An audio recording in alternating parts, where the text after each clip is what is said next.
Now, residents of Diepsloot have declared war against criminals, they say. It comes after the area has been affected by a scourge of crime, with criminals allegedly bombing petrol stations in the area. Residents will be marching to Sarafina Park today to hand over a memorandum to the SAPS's provincial commissioner and the Mayor of Johannesburg.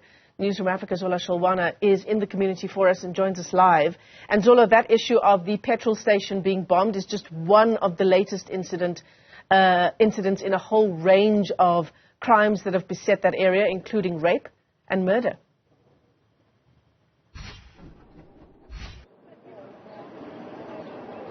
Yes, indeed, Michelle. Residents of this area are fed up with the scourge of crime that has been happening. You'd understand that this is not the first time these residents are deciding to protest against crime.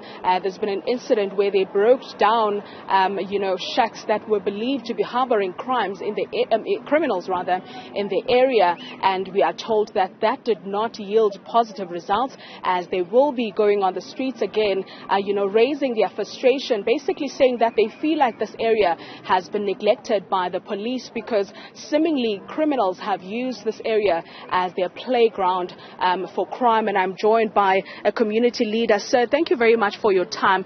We spoke earlier that not so long ago you decided to go on the streets and basically deal with, what you call crime that's been skyrocketing in the area. Yes, morning to you and morning to your listeners and morning to your viewers. Yes, you are right. Crime in this place is escalating high every time. As you know, that first time we were doing the protest, and when we were doing the protest because of crime which was happening at this place, and then by that time when people were protesting, when people were protesting about this crime, and then there were our leaders, 3 leaders who were arrested by that time. By the time when they were released, then fine, we are doing the negotiating at Union Building about this crime. How can we engage with it? But the negotiating are going so long. Every time they are postponing. And then while they are postponing, the communities are down there. They are dying. Then we saw that, okay, because the community are dying and the crime is escalating, going high, the community will go back to the street again to protest.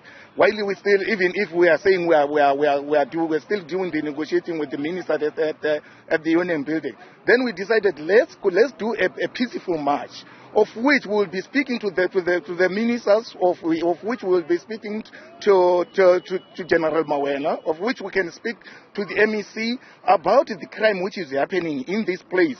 Because now people doesn't see, it's like, okay, when they were arresting those leaders, it's like, okay, they were just doing it so that people can just stand while saying, no, something is happening.